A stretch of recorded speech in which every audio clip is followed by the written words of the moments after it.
Hi, and welcome to this webinar on best practices in demonstrating evidence. I'm Sarah Yu, the Program Impact Manager for AmeriCorps State and National, and I'll be leading this recorded presentation. In this presentation, I'll start with AmeriCorps' approach to evidence, then talk about the evidence-based criteria in the AmeriCorps State and National Notice of Funding Opportunity, or NOFO. I'll share specific details about the evidence tiers and the evidence quality standards. Then I'll close with a few tips and resources for applicants. The reason why evidence is important to AmeriCorps State and National can be summed up in just a few words. We want to fund what works.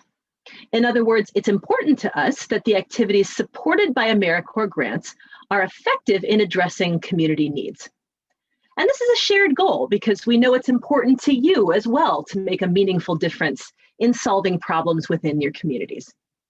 Evidence is the essential link between what you as the applicant are proposing to do and the outcomes that you intend to achieve. When there is solid evidence supporting your program model, it gives AmeriCorps confidence that we can invest federal dollars and member resources in your project, and that those dollars will be used wisely to make a real and meaningful difference in your community. Evidence should also be a tool for your program as you grow and mature to figure out how to make continuous improvements to increase the effectiveness of what you do. Even in the most carefully designed program model, there are inevitably aspects that are more effective and aspects that are less effective. Evidence can help you distinguish between those things and do more of what works and less of what doesn't work as well. Because of the value and importance of evidence, it plays a significant role in AmeriCorps State and National grant competitions. All activities supported by AmeriCorps grants, we also refer to those activities as interventions, must be supported by evidence in some way. This is what we call a threshold issue. Applicants that are not able to demonstrate a minimum level of evidence to support their program design will not be considered for funding. And I'll say more on a later slide about how that threshold is defined. The opening section of the Notice of Funding Opportunity states that AmeriCorps grants are awarded to eligible organizations proposing to engage AmeriCorps members in evidence-based or evidence-informed interventions or practices to strengthen communities. Evidence-informed means that the applicant is basing their program design on available knowledge, research, and evaluation from related projects. The exact proposed activities themselves might not have been evaluated yet, but evidence from similar activities has guided the design of the program. Evidence-based means that the exact intervention proposed in the application has already been rigorously evaluated. I'll talk more in a moment about what we mean by rigorously, and that the evaluation shows that the intervention is effective in achieving the outcomes the applicant wants to achieve. The journey from evidence-informed to evidence-based takes place in stages. The first stage, over on the left, is to identify a promising program design that, as I mentioned, is based on available knowledge, research, and evaluation from related projects. The second stage is to make sure this program design is implemented effectively and consistently. At that stage, a process evaluation is a good tool to help you figure out whether or not this is being done well. The third stage is to assess program outcomes. You should do this by building high-quality data collection protocols that are supported by good instruments, surveys, tests, interview questions, etc., and are able to measure outcomes in a valid and consistent way. This is part of the performance measurement requirements for all AmeriCorps programs. A recorded webinar on best practices in developing performance measures is available on the AmeriCorps NOFO webpage. The fourth and fifth stages, over toward the right of this diagram, are to use evaluation to look at whether or not you are achieving what you set out to do. You might start out with a non-experimental outcome evaluation, that's stage 4 here, that gives you a first look at whether your program is achieving what you hoped.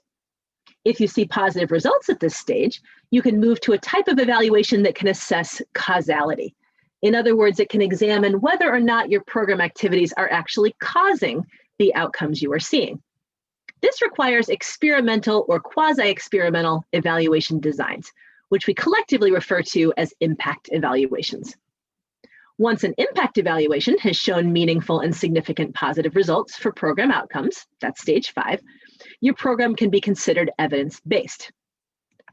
Now, if that sounds like a long journey, well, it can be. AmeriCorps recognizes that it takes time to build evidence, and that depending on where you are in your program lifecycle, you may not be ready to conduct the type of impact evaluation that will qualify you to be considered evidence-based. It's also common for programs to intentionally loop back on this cycle as part of continuous learning and improvement. For example, outcome data or the results from an initial evaluation may show that the program needs to be modified in order to be more effective. These changes may be significant enough that the program would need to be reevaluated, which would put the applicant back at stage 1 or stage 2. And that is okay. There is value in all stages of this continuum, and AmeriCorps funds grantees at every stage. It's helpful to know that there is a way to leapfrog up to stage 5. If you identify an existing evidence-based program design and you replicate it, meaning that you implement it exactly the way it was designed, you will be considered an evidence-based program too. Be careful though, this is not as easy as it sounds. It takes a lot of work to ensure genuine fidelity to a program model. A process evaluation is an essential tool to make sure that you are doing that replication right.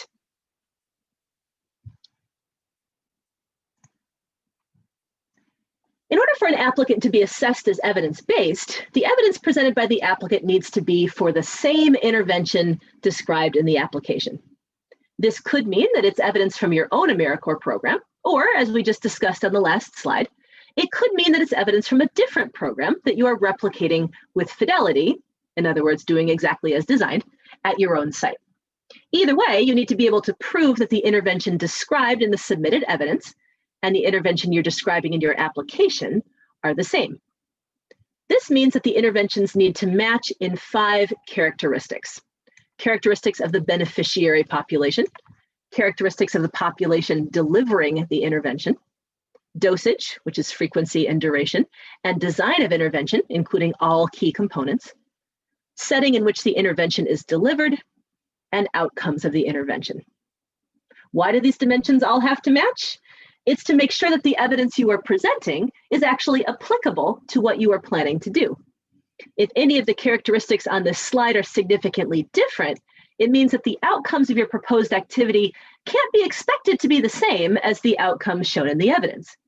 You could make a reasonable hypothesis that the outcomes might be the same, but the existing evidence doesn't provide conclusive proof of this. So your proposed project would be considered to be evidence-informed, not evidence-based. In order for reviewers to assess whether all these dimensions match, you need to provide complete descriptions of both interventions, the one proposed in the application and the one that was evaluated in the reports or studies you are submitting as evidence. Since the definition of same intervention is based on 5 dimensions, you need to describe all 5 of them clearly. If one or more of these dimensions doesn't sufficiently match, the report won't count as evidence for the application. When assessing the strength of the evidence supporting an application, AmeriCorps reviewers look at 2 things, evidence tier and evidence quality. Both are described in detail in the Notice of Funding Opportunity and Mandatory Supplemental Information. So those are the guidance documents you should refer to. But here's a quick summary. Evidence tier refers to the strength or rigor of the evidence presented to support the application. This is roughly analogous to the different stages of the evidence continuum. The more rigorous the evidence, the higher it would land on the evidence continuum, and the more points an application will receive for evidence tier. Evidence that supports a cause and effect relationship between the intervention and positive program outcomes will receive the most points because this gives AmeriCorps the highest degree of certainty that the federal investment will lead to the desired outcomes. Evidence rigor needs to be accompanied by evidence quality. There are several dimensions of quality that are assessed in the grant application, and what exactly those dimensions are depends on the applicant's evidence tier. For evidence-informed programs, quality refers to the relevance of the evidence and the extent to which it has guided the applicant's program design. For evidence-based programs, quality refers to how well the evaluation of the intervention was designed and implemented. For both types of programs, evidence-based and evidence-informed, The meaningfulness of the positive results shown by the evidence is an important dimension of evidence quality, since this supports the value of the program design. And the recency of the evidence is also important to make sure that it continues to be relevant to the current circumstances. In the next several slides, we'll take a more detailed look at the evidence tiers defined in the mandatory supplemental information. Those tiers are pre-preliminary, preliminary, moderate, and strong. Now, I mentioned earlier that AmeriCorps funds programs at every stage on the evidence continuum. Just to reemphasize that point, here's a graph that shows the evidence tiers for successful new and recompeting applicants from 2017 to 2020. You will notice that the percentage of successful applicants with strong and moderate evidence increased significantly during those years, which is consistent with AmeriCorps' commitment to fund what works.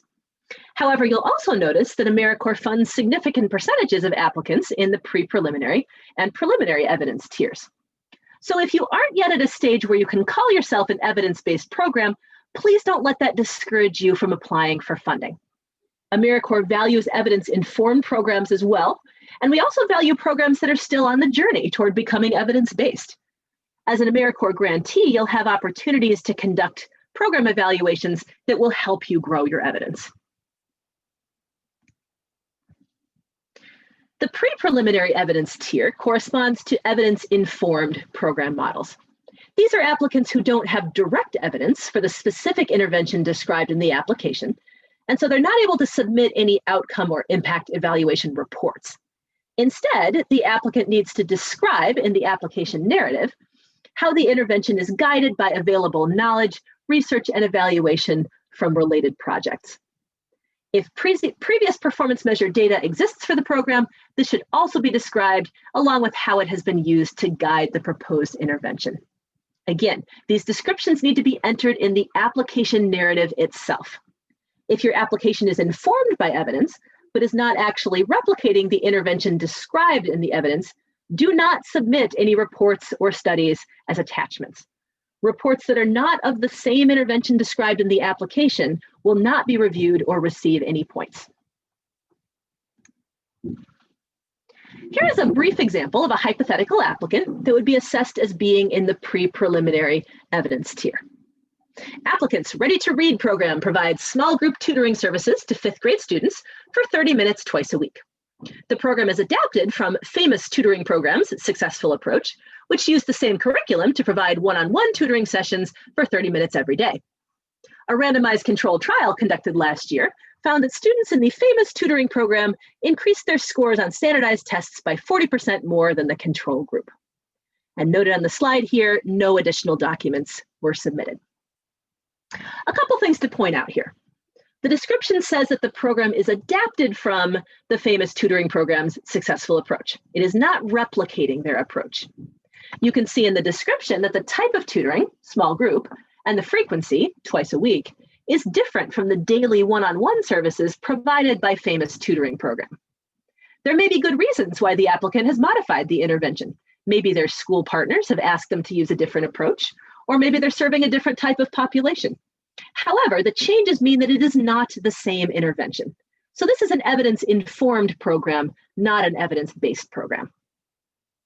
Because it is not the same intervention, the applicant did not submit the actual randomized controlled trial study from famous tutoring program. Instead, they appropriately described it in the application narrative. The description makes it clear that the evidence from the famous tutoring program informed the applicant's program design, since they're choosing to use the same curriculum. It's also clear from the description that the evidence is relatively recent, from last year, and had a meaningful positive effect on program participants. The preliminary evidence tier is for applicants who are progressing toward becoming evidence-based, in that they have started evaluating the outcomes of their intervention. Applicants who are assessed as being in the preliminary evidence tier have submitted one or more non-experimental outcome evaluation reports to accompany their application. Non-experimental means that if a comparison group was used, it wasn't randomly assigned or statistically matched. So there isn't proof that the comparison group was equivalent to the treatment group before the intervention.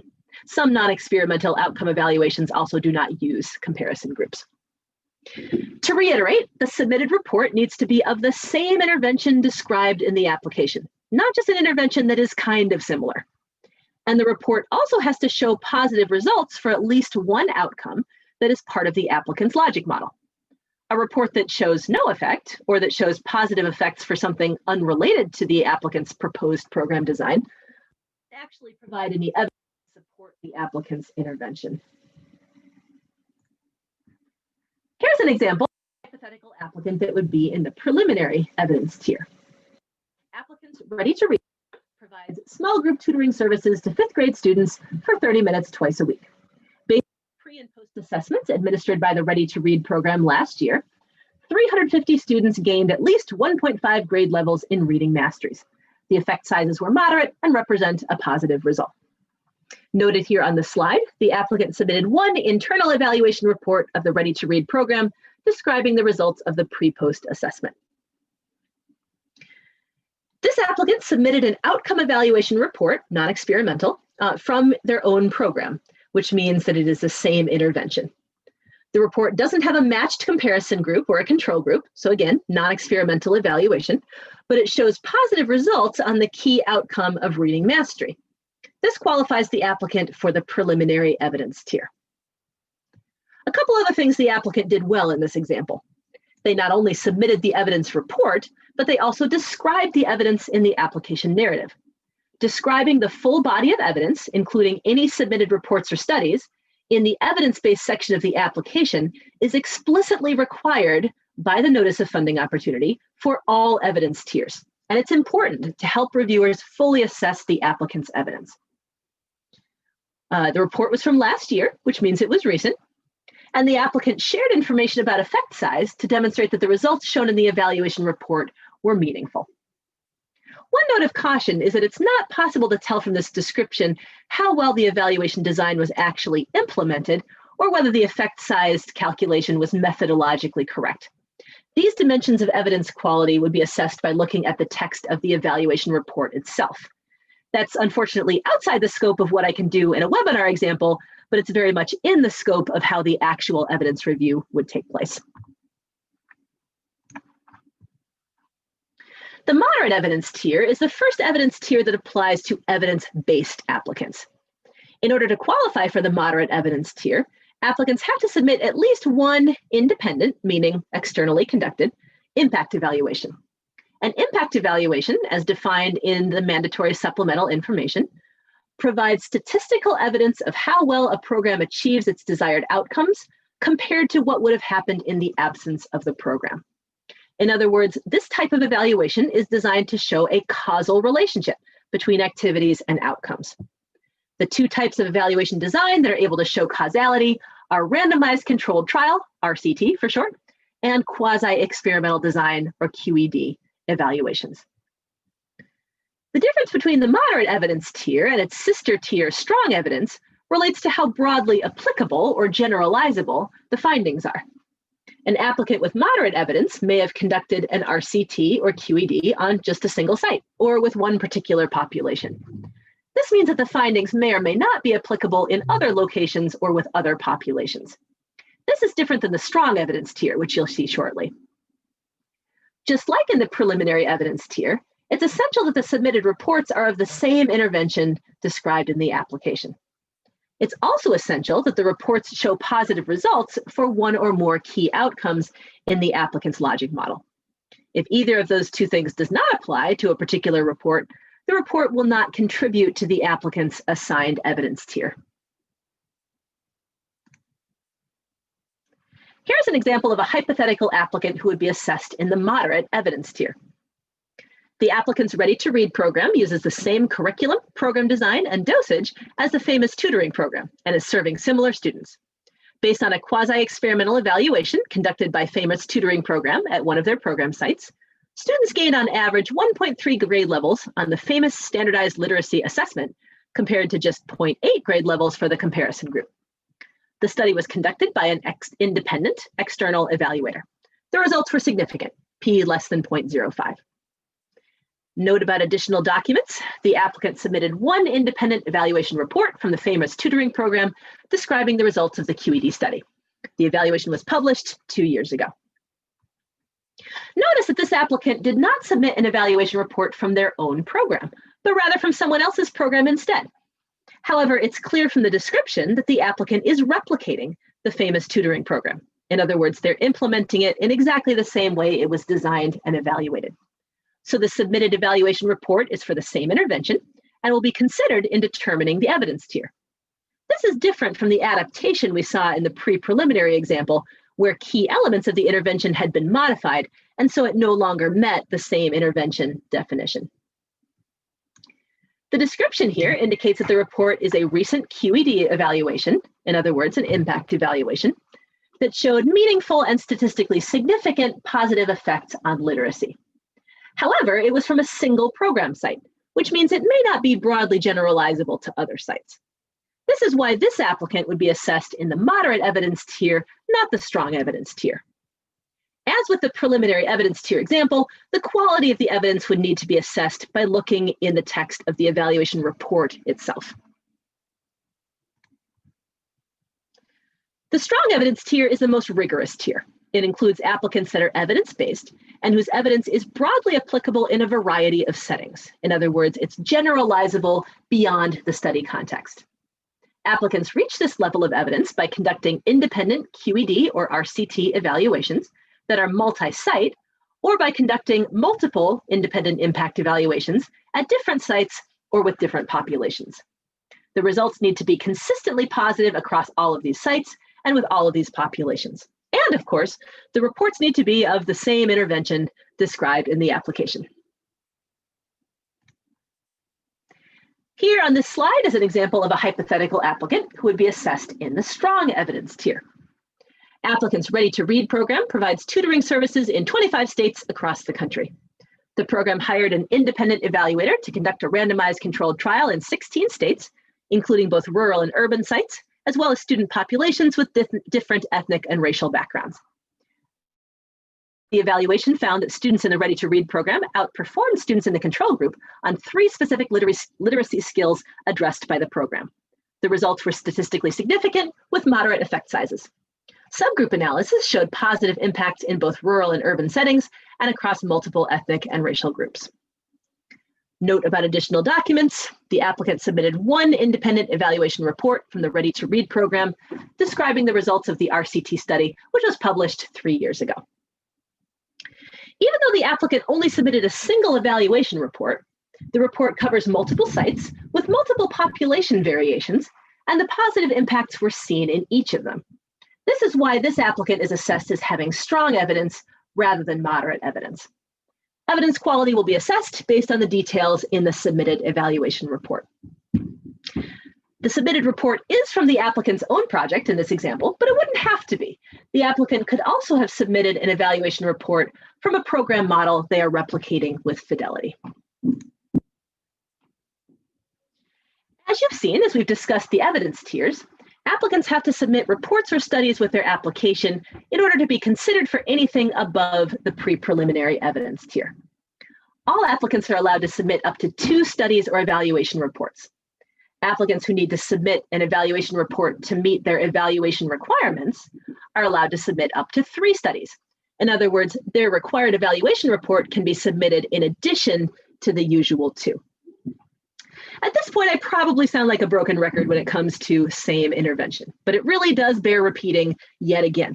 Submitted reports or studies will only be considered for evidence tier and quality consideration if the intervention in the study matches the intervention proposed in the grant application.